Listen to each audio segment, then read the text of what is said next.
Blog Talk Radio. Are you ready to take a bite out of the competition? Are you looking for ideas to make your business better? Welcome to the Core Business Show with Tim Jacquet, sponsored by Apple Capital Group. At the core of every successful business, you'll find people making a difference. And with each episode of the Core Business Show, we talk with those people, examine those ideas, and explore the strategies that make them special. Now, the host of the Core Business Show, Tim Jacquet. Good morning, everybody, and welcome to another episode of the Core Business Show. We're going to take a slight break real quick, and we're going to put our guests online. We have our power surge in the building and took us down for a few seconds. So let's listen to an ad from our sponsor, Apple Capital Group, and we will bring John Greenberg online to talk about Julie's miracle. Please hold. Apple Capital Group in Jacksonville, Florida, is a commercial lender that specializes in asset-based loans, equipment leasing and financing, invoice financing, commercial real estate loans, and asset-based financing in the U.S. and Canada. Apple Capital Group is a direct lender that lends on their private equity investment portfolio.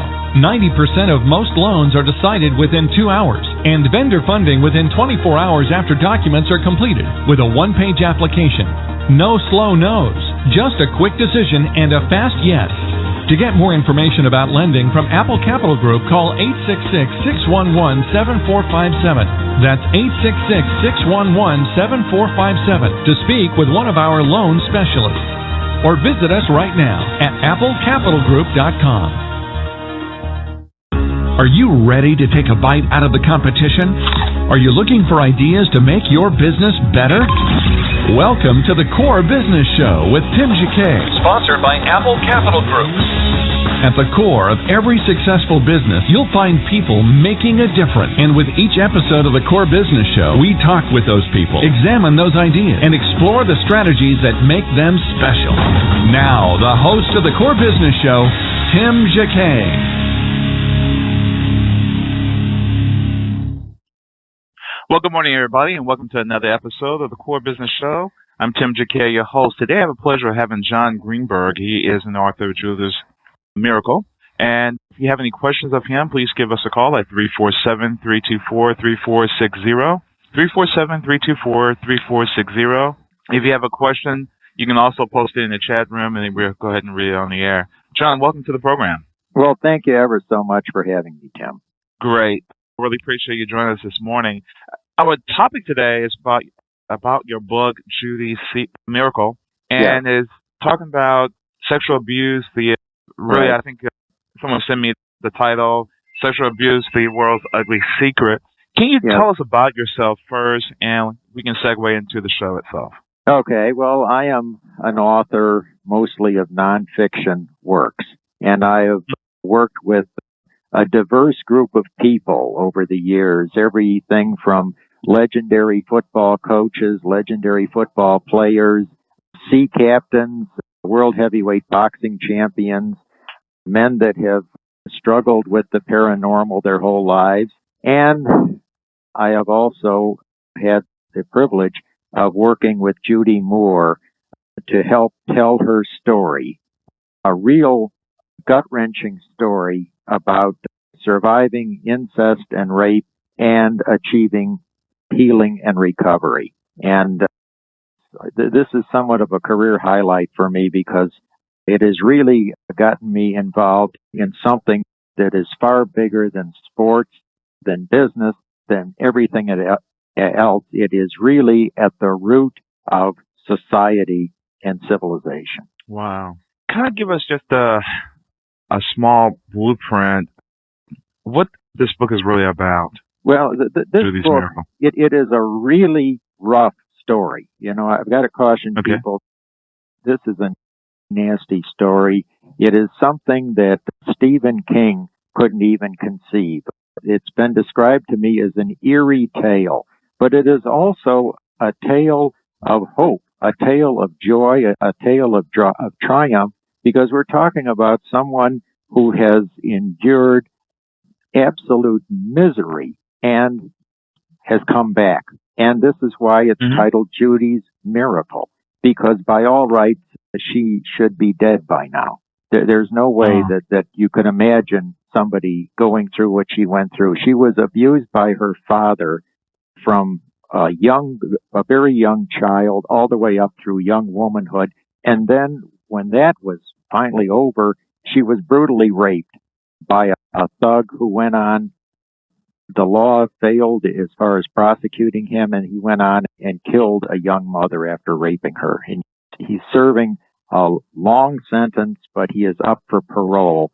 And this is creating a great deal of anxiety as we speak because, the likelihood is that he will not be released from prison, but there's also the chance that you just never know what's going to happen with the criminal justice system. They might let him out. So that being said, she is doing marvelously. She met a man she's truly in love with, and they're having a great life together.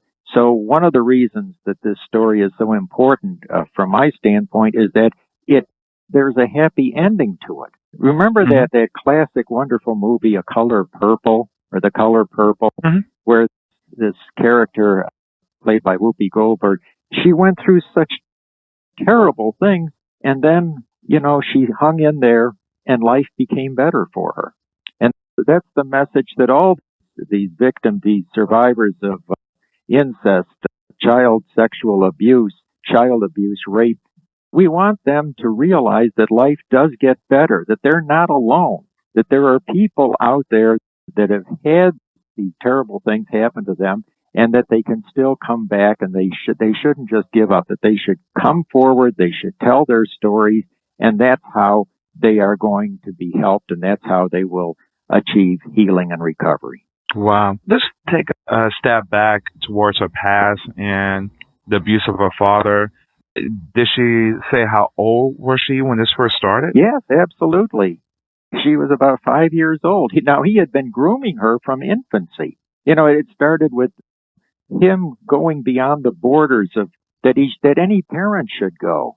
He was touching her in an inappropriate way from the time she was a little baby. And he did this to her other sisters as well. And you say, well, how can a person act? How can I get my mind around this? Because it gets into a control issue. He was turning his daughters into slaves, into sex slaves. And this is something that is out there. This is a terrible epidemic. This is why it is the world's dirtiest secret, because it's been going on for thousands of years. There are cultures in this world that enable this to go on. And we have to be aware of it. Now, you are on a business show. Your station is involved with business. Just think of the cost of society, just the monetary cost of what is going on. This type of abuse is at the root of probably all the social ills that we encounter. Just think of all the drug addiction, all the alcoholism that comes from this. There's a statistic that 25% of all the HIV victims or patients were sexually abused as children. The rates of the people incarcerated, they range from a third up to a half of them were sexually abused as children. It's 1 out of 4 girls under the age of 18, 1 out of 6 boys under the age of 18 are sexually abused. And it's worse with the boys because they are less likely to come forward with it because they feel that they have failed as a man, that it's something that it's a terrible, shameful secret. And then in June, that's when the Jerry Sandusky trial is going to be kicking off, no pun intended, But this is why it's something that everybody should be talking about, everybody should be concerned about, because it affects every one of us. Doesn't matter, you may not have any children, you may not have, anything to do with kids, but it affects you in the pocketbook because there is an enormous amount of taxpayer money that is having to be spent because of the ripple effects of this terrible thing. Now, a question regarding her did she feel as a child that this was something wrong, or she just, I know she was powerless to do anything about it, but did she ever explain and say, this doesn't feel right? I'm going to give you a little insight into what happens. When we're talking about a child and we're talking about a parent, now the ultimate authority figure is the parent. And if the parent is doing this, if it goes on long enough, the child begins to think this is normal. This is normal. And this is why it takes so long for these kids to come forward. And also, the fact is that we're talking about manipulation. We're talking about taking control of another person. Well, how do they do it? Well, they can do it either by financially benefit, buying them whatever they want, but more than likely, they're using fear. Judy's father told her outright, if you ever tell anybody about this, I will kill your mother and I will kill your sister. Wow. Now, let's go to the mom. I know, this is strong stuff. This is not a conversation. No, this is fine. We thinking of the moms, moms usually have a sense that something is just not right. What was her mom's viewpoint, when she finally confronted? I'm sure she finally confronted her mom about this, even she kept this in her mind and her heart. We got to remember the mother didn't have suspicion? First of all, the father, this built up. Judy was the oldest, and he groomed her from infancy, and he was very cunning. These are predatory people, very cunning. He kept it from the mother. He started doing it in the basement, and then he gradually took advantage of the opportunity.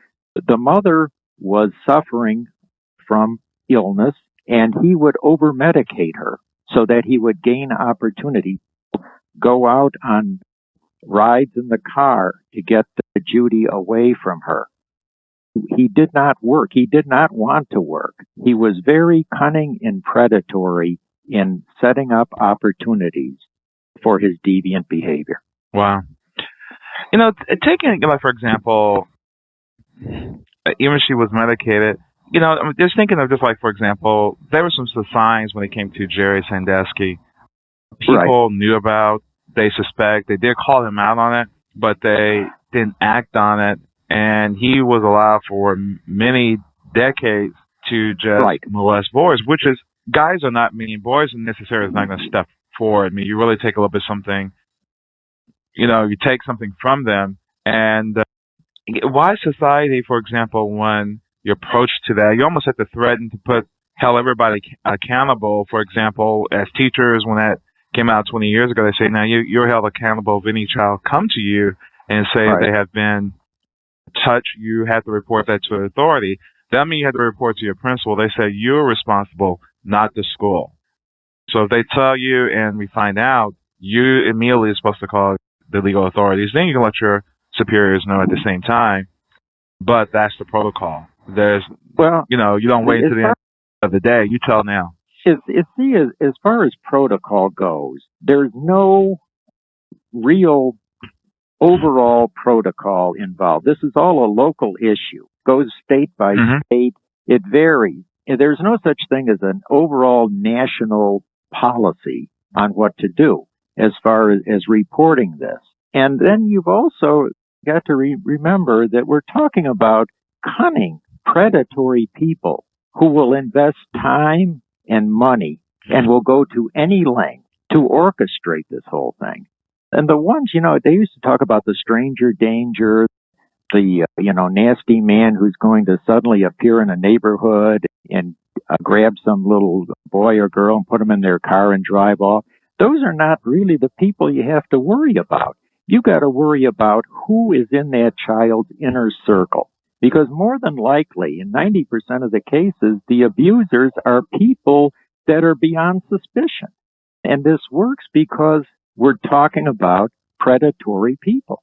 So they're highly manipulative people. They are people that they tend to get involved in organizations and professions and jobs where they can do these deviant acts and operate under a cloak of secrecy. And they find these places, this is why anybody that has a business or an organization that is involved with children has to be extremely wary of who wants to come to work there. Because they've got to wonder, what is the motive involved with this person? And unfortunately, this is the reality that we're going to have to deal with.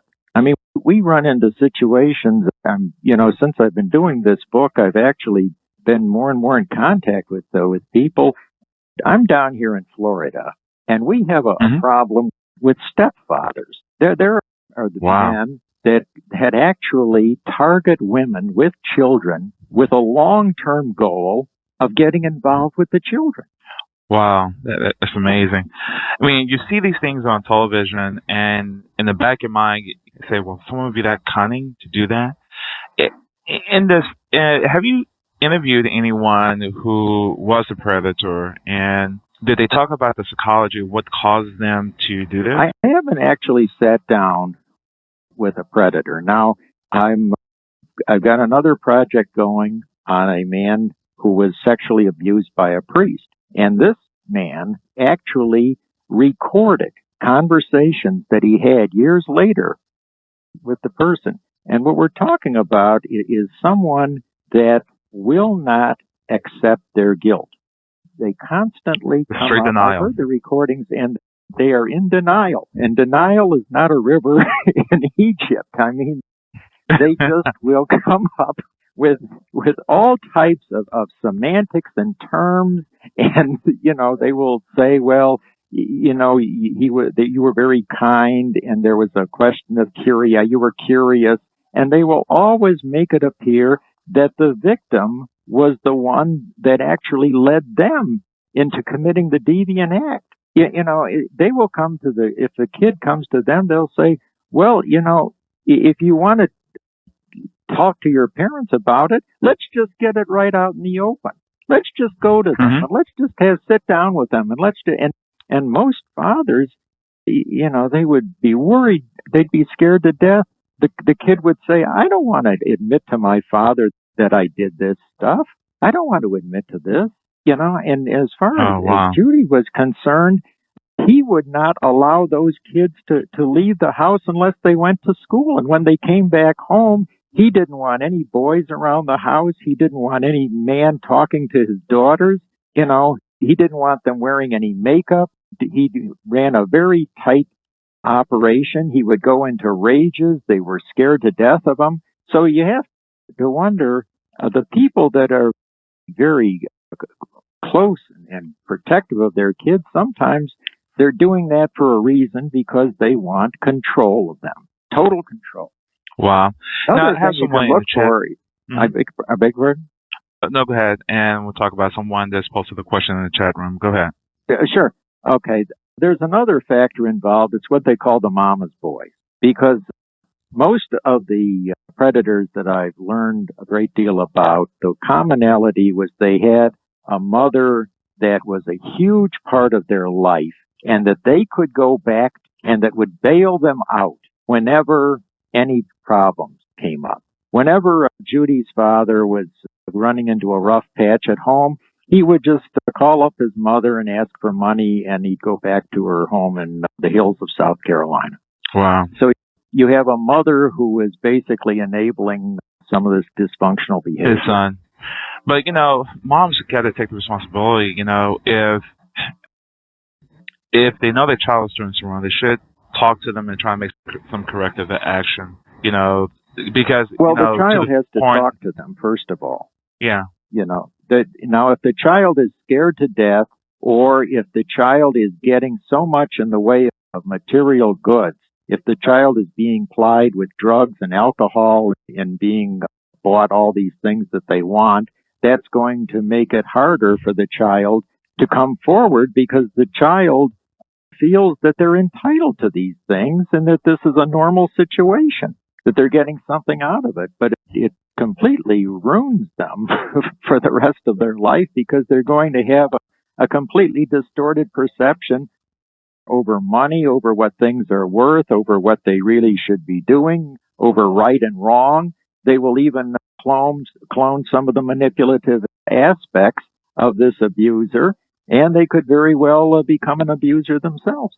if it goes on for years and years. Absolutely. I have a question posted in the chat room. It says, my husband was sexually tortured as a 12-year-old boy for 3 years in a residential school. He never got over it. And those are the deep-seated secrets that men have to face as they become adults. Right. And they should try to seek some type of help. I mean, there's some confidentiality dealing with a counselor, I know that women will talk things out, men won't, especially the women guy, are not. The women are hard to talk about it because, number one, they sense that most men are not going to want a girlfriend that has had a problem like this. So they will conceal it. And as far as men go, it's such a badge of shame because our society has stigmatized this. Now, years and years ago, I'm going to confess my age a little bit, but years and years ago, there really wasn't as much support for rape victims as there used to be. And even then, divorce was an ugly word. If you were a divorcee, you were a target. You were considered to be a loose, desperate woman. And, rape survivors were not given the support they were once given. And hopefully, maybe our attitudes can change about being the victim of child sexual abuse because it's not their fault. They were taken advantage of. They were taken control over at a very young age before they really realized what they were doing. Now, the abusers will come right back and say, well, they enticed me. They came to me. They dressed so provocatively. But that's really not the case. And also, it's so important that the men can come forward and admit it, because if they want to get married, it just creates a very difficult situation if their future spouse has no idea what's going on, because they won't understand the triggers that are going to bring back the flashbacks and the nightmares that drive them to self-destructive behavior, drinking, using drugs, things of that nature, episodes of rage, anger. All of this is the result of these terrible feelings that are stuffed down inside. But the catch-22 is that in order to cope with the terrible things that they're going through, they have to deaden themselves and they have to try to forget it almost as soon as it happens. So it's a very touchy thing. The biggest problem is that there's a lot of people who say, look, this is family problems. People shouldn't be bringing these things out. Well, they really should, because this isn't a family problem. This is a society and cultural problem. This is something that affects every one of us. Wow. What's the solution for this? It is a disease, the disease of the mind, and sometimes I've read some cases that some people were actually abused as a child, and that they repeated what they knew or what they felt, what this demon was inside that was created. Then other people just had the demon from the very beginning, and they couldn't get rid of. What is your solution or your advice if a child comes to a parent? What they need to do, the first step? The first step is that they've got to listen to them and not just think that they're making something up or that they're telling a lie to get back at someone. And then the next step is to contact the authorities, because all the police departments, they all have ways of dealing with this, but they can't act unless they know that there is something going on. So, for example, if it goes to that point, listen to them. Right. And, some word that you should always say, I understand, and not confront them. Just take them as listen to it. Don't say anything else. Just say, I understand, and what we're going to do is get you some help. Don't go into explanation whatsoever. And then it will get them to feel comfortable. But if you start saying other things, then put you on the defensive, put them on the defensive, make them feel bad. Then you contact the authority, and they have counselors that will be able to handle that particular situation, and then they'll deal with it appropriately. But the first help is for the child, to help them to cope with it. And the same thing with this listener's husband in Canada. I think one thing that he says that he can't stand a counselor to say, well, how do you feel? I know that's a trend that counselors use because they want to try to get them to admit certain things and to heal from it. But when she wrote on here says, how do you feel? It makes him feel even worse. He, been a guy to come out and say, well, what do you mean? How do you think I should feel? Well, it's like an insult. And I understand the whole portion of what he's trying to say. It's like asking somebody who was in an auto accident, well, how did it feel? You know, I mean, it was a terrible thing. You don't want to. How did it feel to go through the hurricane? Well, it felt miserable. I was scared to death. Absolutely. And it's like a rape victim asking them something, or if you lost a tournament, okay, how do you think I feel? So, they should find the counselor or just give the person the heads up, say, hey, don't say that. Maybe when you get in halfway, maybe after you built a rapport after a few months or so, maybe bring that up, but don't bring that up anywhere close to the beginning. After you have made some progress with them to cope with their feelings, but that's just my take on it. Right. And they've got to know that they're not alone and that this wasn't their fault, because there's an enormous guilt among the victims. They feel that they did something wrong, but they didn't. Yeah. They're just fully victims. Right. These people were assaulted. Their lives were stolen from them. Their childhood was stolen from them. Their innocence was stolen from them, And then, carrying forward, there's got to be concern over what can be done to help these victims as the years go by, because it takes so long for them to come forward. The first step is to try to get them to come forward. Well, then there's all these people out there that have had this done to them. Well, something has to be done to help them. It shouldn't be their own burden or the burden of the taxpayers to do it. Now, there's one thought. There's 745,000 registered sex offenders in this country right now.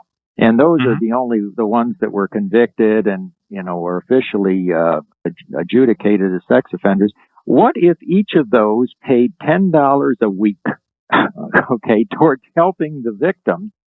That's $7.5 million a week. And that could go a long way, because these victims, they wind up spending years in therapy.